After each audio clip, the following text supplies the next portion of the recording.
Bom dia, boa tarde, boa noite. Não sei qual horário você vai assistir esse vídeo, porque essa live vai ficar salva aqui no nosso perfil. A live hoje é sobre o porquê que eu devo abrir um MEI, por que a gente deve formalizar a nossa empresa. A live de hoje é com o Dr. Gabriel, advogado. Ele já vai entrar aqui. E ele vai tirar todas as dúvidas de vocês sobre esse assunto aí.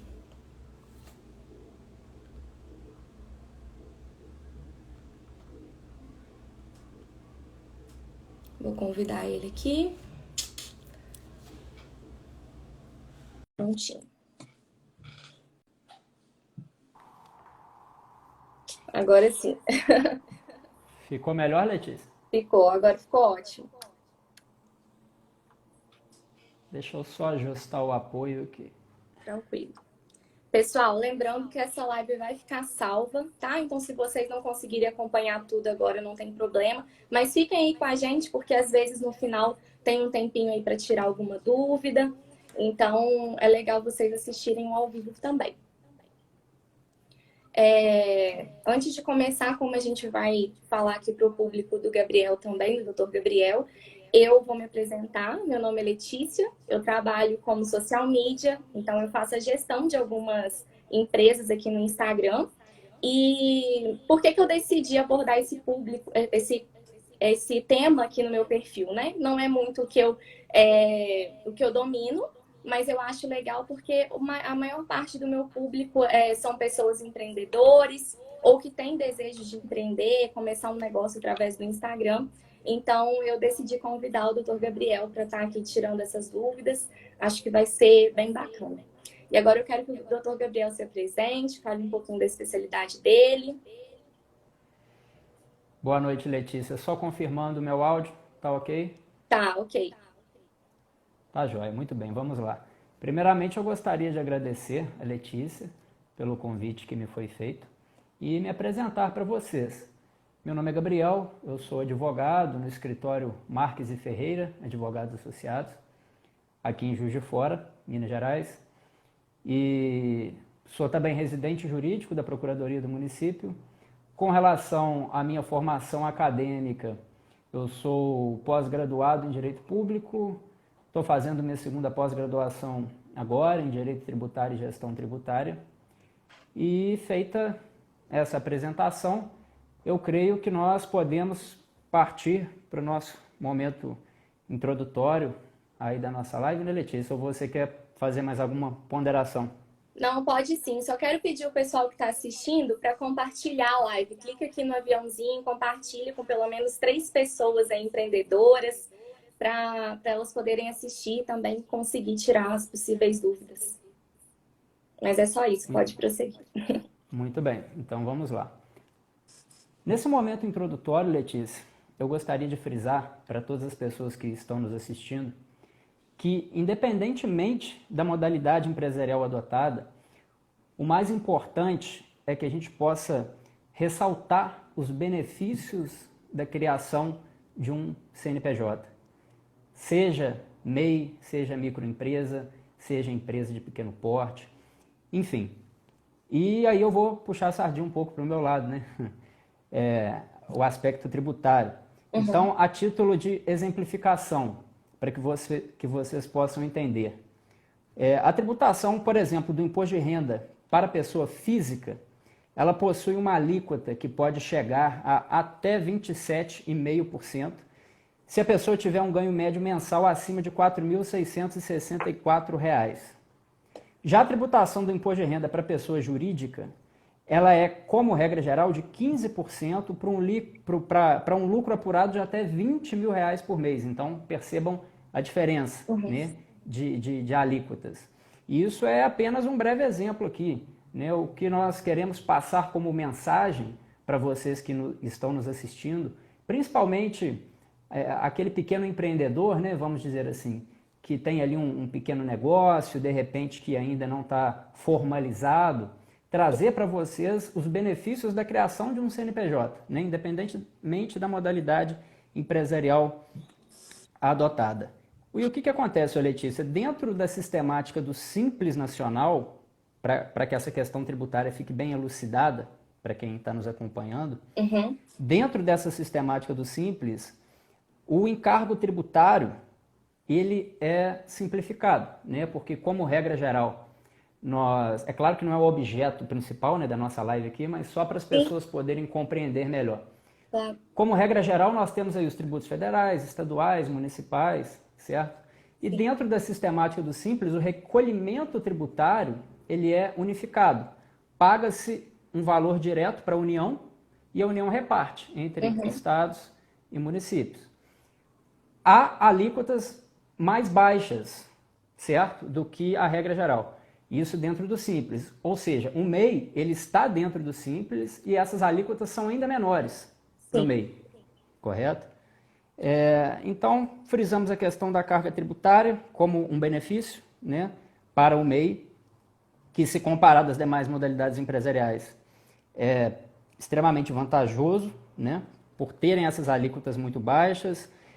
Nós podemos frisar aí que existe uma pequena diferenciação para os setores de comércio e de serviço, mas o MEI pode pagar um valor tributário mensal que gira em torno aí de uns R$ 50, só para que vocês possam ter uma dimensão. A lei dos encargos, é claro, com funcionários, né, com funcionário, melhor É só um, dizendo, né? né, porque o MEI só pode ter um funcionário, Uhum. exatamente, que chega aí a 8%, né, de INSS, aliás, de FGTS e 3% de INSS. Essa questão, eu ia deixar mais para frente, mas já que o assunto surgiu, Uhum. as pessoas devem ter muito cuidado com essa questão do número de funcionários, Letícia. Uhum. Porque, pela previsão legal, é permitida apenas a contratação de um funcionário. O que a gente vê muito na prática? As pessoas aderindo ao MEI, em razão da carga tributária ser bem menor, né, que as demais modalidades empresariais, Uhum. mas colocando ali, vamos dizer assim, pragmaticamente, 2, 3, 4 funcionários. Sim. Se uma fiscalização chega ali e Dá pra- constata aquela situação, existem autuações fiscais pesadíssimas, né? Então, importante a gente frisar Sim. essa situação aí.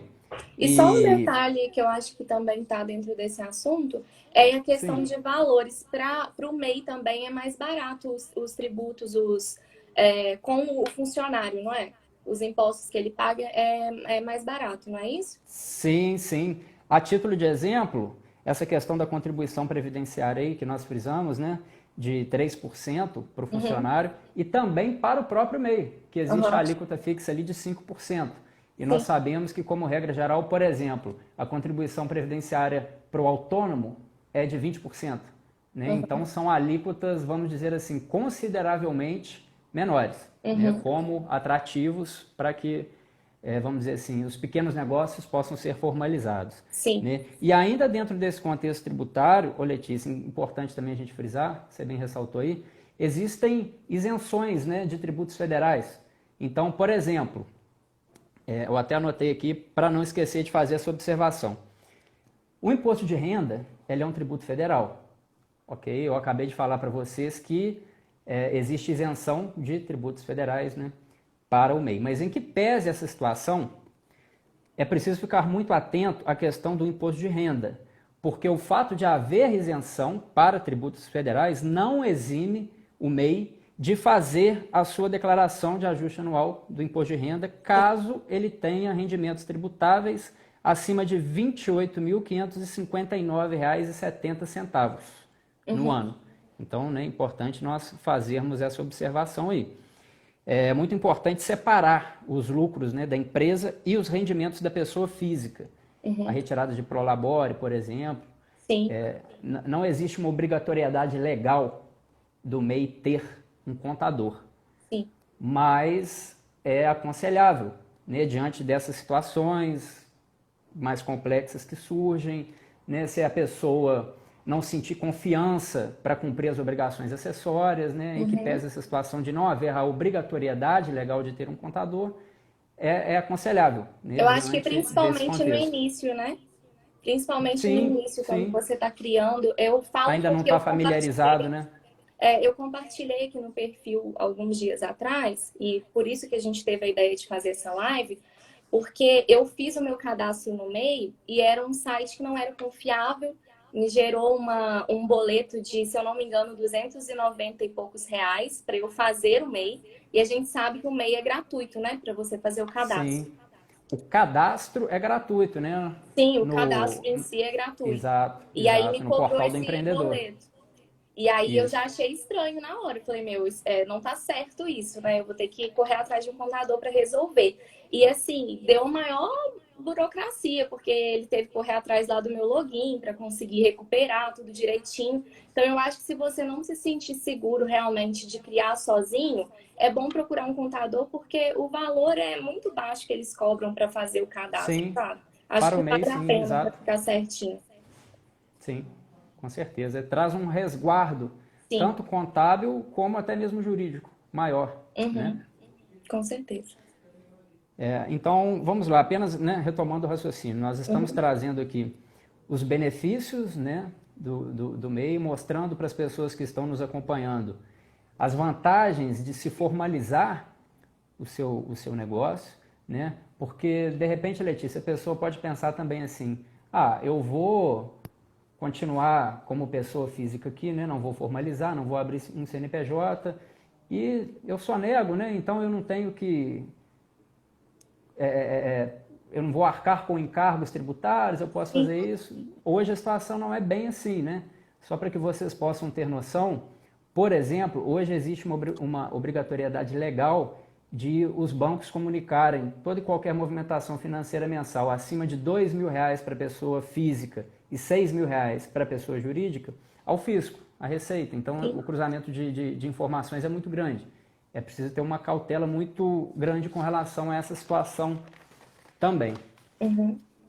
Então, retomando, né, aqui os outros benefícios em si, abrir um CNPJ e formalizar o negócio, além desses aspectos tributários. Nós podemos frisar como exemplos aqui a maior facilidade para a obtenção de crédito, a legalização do negócio, que proporciona maior segurança jurídica. Nós podemos ressaltar também a questão dos benefícios previdenciários, né, como, por exemplo, aí, salário maternidade, auxílio-doença, pensão por morte, aposentadoria por idade. É muito importante frisar isso, por idade, porque a contribuição previdenciária do MEI, por si só, ela garante aposentadoria por idade e não por tempo de contribuição.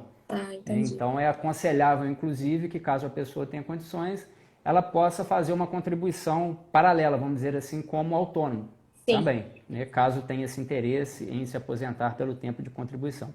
tá. E lembrar também, Letícia, que essa questão dos benefícios previdenciários são condicionados ao pagamento do DAS, né? Que é o documento de arrecadação do Simples. Uhum. A pessoa deve se ater a essa questão também, de ficar em dia, né, com suas obrigações. Sim. Então, muito bem, vamos lá. Resolvi abrir um CNPJ para formalizar o meu negócio. O que eu faço? Primeira coisa, pesquisar qual que seria a melhor modalidade empresarial possível, né? E qual seria o melhor CNAE. O que é o CNAE? É a Classificação Nacional de Atividades Econômicas, para poder enquadrar a minha empresa, ou seja, aquela que vai gerar uma menor onerosidade, certo? Principalmente tributária. E sem cometer ilegalidades, claro, né? Sem colocar lá um KNAI que tenha, vamos dizer assim, uma alíquota menor, Uhum. visando um encargo menor, né? Porque caso isso seja descoberto, vai ter autuação fiscal, enfim, aquela mesma história, né, que nós já tínhamos comentado. Definido isso, é feita uma análise de qual seria o melhor regime de tributação, conforme nós frisamos mais cedo aí, né? A questão do Uhum. simples, lucro real, lucro presumido, arbitrado, enfim, não convém entrar nessas minúcias nesse momento, mas só para que o pessoal possa ter vamos dizer assim, uma linha cronológica, né, de Uhum. raciocínio a partir do momento que define abrir o seu CNPJ. E por fim, Letícia, uma observação muito importante aqui, que eu anotei para poder lembrar de passar para vocês, que poucas pessoas fazem, que é explorar as bases de dados públicos para poder analisar o mercado e poder traçar as melhores estratégias empresariais, aplicando o que nós chamamos aí de técnicas, né, de inteligência de negócio. Uhum. Ou seja, falando de uma forma mais didática, né, vamos exemplificar aqui, o que que acontece? Hoje tem muita informação disponível, então definir, abrir o meu negócio. Ok, eu quero ser um pequeno empreendedor, eu quero abrir um MEI. Estou indeciso, qual negócio? Né? Eu vou abrir em qual setor, enfim. Eu consigo pesquisar na minha região, por exemplo, quais são os segmentos atuantes com a maior renda, com a maior carga tributária ou menor, né? Então, enfim, por exemplo, se eu faço doces, eu estou pensando em abrir um MEI como confeiteiro individual. Uhum. Existe a possibilidade de eu pesquisar, por exemplo, na minha cidade aqui em Juiz de Fora, quantos MEIs confeiteiros individuais existem. Legal. Então eu posso chegar à constatação de ter um número ali satisfatório e pensar, opa, isso aqui é rentável. Uhum. Né? Eu posso ver, por exemplo, no meu bairro, quantos tem, né? Ou vou abrir no meu bairro, tem pouca concorrência, Sim. certo? Sites que fornecem essas informações. Nós podemos citar o Empresômetro, nós podemos citar o IBPT, que é o Instituto Brasileiro de Planejamento e Tributação, sites das receitas também, federal, estaduais e municipais, as pessoas conseguem ter acesso, né, a essas informações. Com relação à conceituação do MEI, Letícia, eu peguei aqui um conceito que eu achei bem didático e curto, de fácil compreensão. Nós podemos conceituar o MEI como o microempreendedor individual, correto? Como sendo uma modalidade empresarial criada pelo governo federal para poder formalizar o pequeno empreendedor que trabalha por conta própria, gerando dessa forma inclusão social e previdenciária. Aí, então, adentrando ao contexto, né, que nós já ressaltamos de redução de encargos tributários, alíquotas, né, bem menores, tanto tributárias quanto previdenciárias também. E adentrando agora a situação dos requisitos, né, do microempreendedor individual, para nós definirmos quem pode e quem não pode ser o MEI, a situação é a seguinte: o faturamento anual deve ter como limite R$81 mil. E aqui é importante nós frisarmos, Letícia, que faturamento é diferente de lucro. Muitas pessoas acabam confundindo isso, certo? Faturamento é a receita, né? E o lucro é aquela diferença, né, propriamente dita, entre a receita e as despesas. Então, o faturamento, e não o lucro, o faturamento anual tem o limite de R$81 mil. Não pode haver participação como titular, sócio ou administrador em outra empresa. Este também é um detalhe importante. Sim. Como nós já bem ressaltamos mais cedo, só pode contratar um funcionário, tá? E aí, mais uma vez, observação quanto àquela situação, né, pragmática que nós citamos, de, na prática, muitas pessoas acabarem contratando, né, mais que um funcionário, as implicações que isso pode gerar.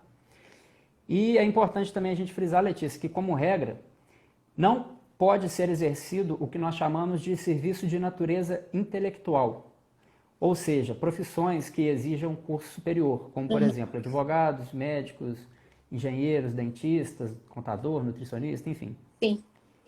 E importante conferir também se a atividade desenvolvida possui um CNAE que seja compatível com o MEI, né, diante desse contexto, conforme nós ressaltamos, o CNAE é a Classificação Nacional de Atividade Econômica. Então, quem pode ser um MEI, no fim das contas? A gente pode exemplificar aí um artesão independente, um cabeleireiro, uma manicure, um confeiteiro, um cozinheiro, um revendedor de cosméticos, um pipoqueiro, um jardineiro, enfim, apenas trazendo exemplos aí para que o pessoal possa compreender melhor a situação que a gente está expondo. Sim. Com relação à abertura do MEI, como você bem frisou no início da live aí, né, a situação pela qual você passou, basta fazer o cadastro no portal do empreendedor. No seu caso, você não fez o cadastro diretamente no portal do empreendedor, não foi isso? Então, tudo indicava que sim. É igual eu falei, a console do site indicava que era. Mas provavelmente devia ter um código, alguma coisa ali que estava diferenciando e eu não me atentei. Mas era muito Entendi. parecido, entendeu? Por isso que eu É caí. uma Não plataforma pode pirata, né? acontecer, é pirata. Entendi. Então, Letícia, para poder abrir o MEI, basta fazer esse cadastro no portal do empreendedor. O cadastro, propriamente dito, é gratuito, tudo feito de forma online, sem muita burocracia, bastando fornecer o CPF, a data de nascimento, endereço da empresa, razão social e a definição da atividade econômica, do CNAE. Da mesma forma, para poder dar baixa, também é um procedimento muito simples, online, através do portal do empreendedor. E, inclusive, Letícia, importante a gente ressaltar, anotei aqui para não esquecer, é possível dar baixa no MEI, inclusive havendo dívidas. Ah, Tá? sim. Mas essas dívidas elas vão automaticamente para o CPF do ex-empreendedor. E aí, o que acontece? A gente entra numa situação que merece muita atenção, que é a questão da responsabilidade ilimitada do microempreendedor individual. O que isso quer dizer? Quer dizer que eventuais dívidas que surjam, elas podem abranger o patrimônio pessoal Sim. do MEI, ou seja, o patrimônio da pessoa física acaba se confundindo com o patrimônio da pessoa jurídica. Então, eventuais dívidas que o MEI venha a ter, o patrimônio da pessoa física pode ter que arcar com essas dívidas. Essa é, vamos dizer assim, uma desvantagem, né, que nós podemos citar do microempreendedor individual. E o atraso do Simples, ele também implica no CPF ou não? Sim, ele implica. É importante a gente frisar, inclusive, que caso haja um atraso de, se eu não me engano, 12 parcelas do DAS, que é o documento de arrecadação do Simples, inclusive pode haver um trancamento automático Sim. do MEI, sem prévio aviso, entendeu? Sim. Se não me falha a memória, é isso. São 12 parcelas em Tá bom. atraso, consecutivas, que não pode haver de forma alguma. Com relação às obrigações principais, nós podemos citar o envio da declaração anual e, conforme falamos agora há pouco, o pagamento mensal do DAS, que é o documento de arrecadação do Simples. Essa declaração anual que o MEI deve prestar, ela contém informações referentes ao faturamento do microempreendedor, ressaltando mais uma vez, né, em que pese essa situação de não haver uma obrigatoriedade legal de contador, é aconselhável as pessoas que não sintam segurança, né, para, vamos dizer assim, para prestar essas obrigações acessórias. Então, as informações referentes ao faturamento do MEI e, assim como o DAS, essa declaração anual, ela é uma das principais obrigações do MEI, tá? Do microempreendedor individual. A entrega desse documento deve acontecer até o dia 31 de maio e é relativa sempre ao exercício do ano anterior, ok? E caso haja uma entrega com atraso, vai haver aí incidência de multa para poder promover a regularização. Outro aspecto importante que a gente pode e deve ressaltar, Letícia, é a questão do desenquadramento do MEI em razão de ultrapassar aquele limite de faturamento anual de R$81 mil, que a gente tinha frisado. Sim. O que acontece? Quando esse valor excede acima de 20% do limite, ou seja, ultrapassando o faturamento anual de R$ 97.200, esse desenquadramento do MEI ele é feito de forma retroativa. Ou seja, é considerado que a empresa era uma microempresa e não um MEI desde o começo do ano. Entendeu? Ou seja, dentro daquele contexto de redução de alíquota tributária que a gente estava conversando, né, e de outras alíquotas previdenciárias também que o MEI possui, havendo o excesso, vamos dizer assim, no limite de faturamento em mais de 20%, vai ser considerado, ou seja, vai ser, melhor dizendo, desconsiderado todos esses benefícios, essas alíquotas menores, para ser considerado como se aquele MEI fosse uma microempresa, Aí ele teria incidindo que um encargo aceitar tributário todo maior. esse ano. Os valores excedentes todo esse Isso. ano. É como se ele fosse uma microempresa durante o ano todo.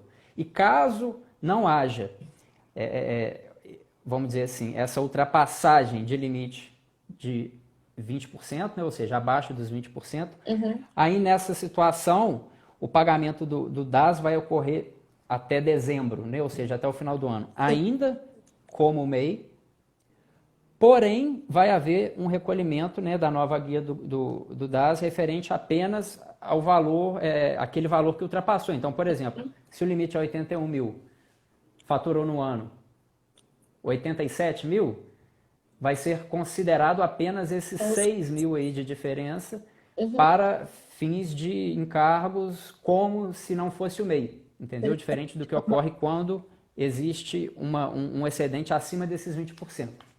Entendi. Que seria sobre o todo, né? No caso aí, por exemplo, 20% seria sobre os R$ 97.200 e não sobre esses 6 mil de diferença, né? Que nós E aí, a citamos no nosso partir exemplo. daí, ele é considerado uma microempresa, ou não? Continua MEI, se for nesse caso dos 20. Se ultrapassar, ele Automático, automaticamente já... vai perder a condição de MEI, né? Se, dentro desse contexto, passou dos 20%, vai ser retroativo, né? Não passou os 20%, vai incidir apenas sobre, vamos dizer assim, a maneira proporcional do valor que exceder. Mas a condição de MEI, ele perde. Sim, no entendeu? próximo ano ele já é microempresa. Isso, exatamente. Tá bom. Então, Letícia, eu estou vendo aqui que a gente já está estourando o nosso tempo. A gente pode partir para a conclusão? Pode sim. Você quer fazer alguma ponderação? Não, só aquelas perguntas mesmo que eu tinha te passado, né? Que eu recebi aqui numa caixinha de perguntas que eu coloquei. E a maioria você respondeu. Essa questão da pessoa trabalhar como CLT em uma empresa, ser registrado e abrir um MEI não tem problema nenhum, né? Ela só perde de forma alguns alguma. direitos, né? Se ela for, por exemplo, desligada da empresa. Explica um pouquinho. Isso. A questão, o que acontece? Não existe nenhum impedimento legal para um trabalhador seletista, ou seja, que trabalha, né, com carteira assinada, regido pela CLT, abrir um MEI. Não há impedimento legal para isso. O que eventualmente pode acontecer é, como você bem ressaltou aí, a perda de alguns direitos, como, por exemplo, no momento que o empregado se desligar daquela empresa, do seguro-desemprego. Né? Porque o seguro-desemprego ele é feito, teoricamente, para poder resguardar o trabalhador que fique desamparado naquele momento ali, né? Que ele é demitido. Sim. Então, tendo em vista que essa pessoa já tem um MEI, ela não faria jus a esse benefício. Não, tá ótimo. Okay? E quanto à aposentadoria? Como que funciona? Seriam duas aposentadorias, no caso? Ou não? Sim. Aí é faculdade, vamos dizer assim, do MEI optar, né? Porque ele tem a alíquota fixa de 5%, né, do MEI, mas que dá a ele o direito da aposentadoria por idade apenas e não da aposentadoria por tempo de contribuição. Então, caso ele tenha esse intuito, por exemplo, né, de se aposentar por tempo de contribuição ou, enfim, queira complementar a renda de aposentadoria futura dele de alguma maneira, ele pode fazer a contribuição também como autônomo. Tá bom. Ok, ficou claro. Então, Letícia, no mais é isso aí. Eu gostaria apenas de retomar esse raciocínio que foi feito na introdução. Sim. Para a gente poder ressaltar para as pessoas que estão nos assistindo a importância de formalizar o seu negócio, né? Principalmente aquela pessoa que a gente sabe que tem muito, né? Como nós usamos nos exemplos, manicure, revendedor de cosméticos, cabeleireiro, enfim, que às vezes está ali trabalhando na informalidade, né? Sim. Lembrar novamente todos os benefícios que nós frisamos aqui de abrir um CNPJ, né? Seja como um MEI, seja como qualquer outra modalidade empresarial. E se atinar também para essa questão da busca da informação por dados públicos, que eu acho que é uma coisa que pouquíssimas pessoas fazem. Sim, é muito bacana. Né, que nós frisamos também. Penso ser uma situação bem importante, bem interessante. E no mais é isso, te agradecer pelo convite que me foi feito, convidar as pessoas que nos assistem para poder me seguir nas minhas redes sociais aí, Isso aí. isso aí, a gente está sempre divulgando conteúdo tributário voltado tanto para empresas quanto para pessoas físicas. No link da bio no meu Instagram tem lá os meus canais de comunicação, canal no YouTube, LinkedIn, Facebook, Instagram, enfim. A gente está sempre buscando divulgar informação e conteúdo de qualidade aí para quem nos acompanha. Ótimo, ótimo. Então, todo mundo seguindo o Gabriel, eu quero agradecer ele mais uma vez, tá, doutor Gabriel? Muito obrigada por ter aceitado o meu convite, por ter disponibilizado aqui um pouquinho do seu tempo, do seu conhecimento. Eu Disponha. costumo dizer que é muito gostoso para a gente usar a internet dessa forma, né? Como uma forma de ajudar as pessoas. Eu acho que as pessoas que vão assistir essa live aqui, que talvez não estão ainda formalizados, vai ser um empurrão aí para eles formalizarem o negócio, entenderem que é importante, né? Não é, o CNPJ não é só um número, né? A formalização do seu negócio, a gente tem que ter essa consciência. Então, eu te agradeço muito mesmo por ter disponibilizado esse tempo. E quem sabe numa outra oportunidade a gente consegue falar mais um pouquinho aqui, né? Sim, com certeza. Precisando, pode fazer contato que nós combinamos. Tá Boa ótimo, noite então. Muito a você, obrigada. boa Boa noite a todos noite. que A nos live vai acompanharam. ficar salva. Pode dar uma olhadinha lá depois no IGTV que vai ficar salvo para vocês assistirem de novo. Obrigada, doutor. Tchau, obrigado a você. Boa noite. Boa noite.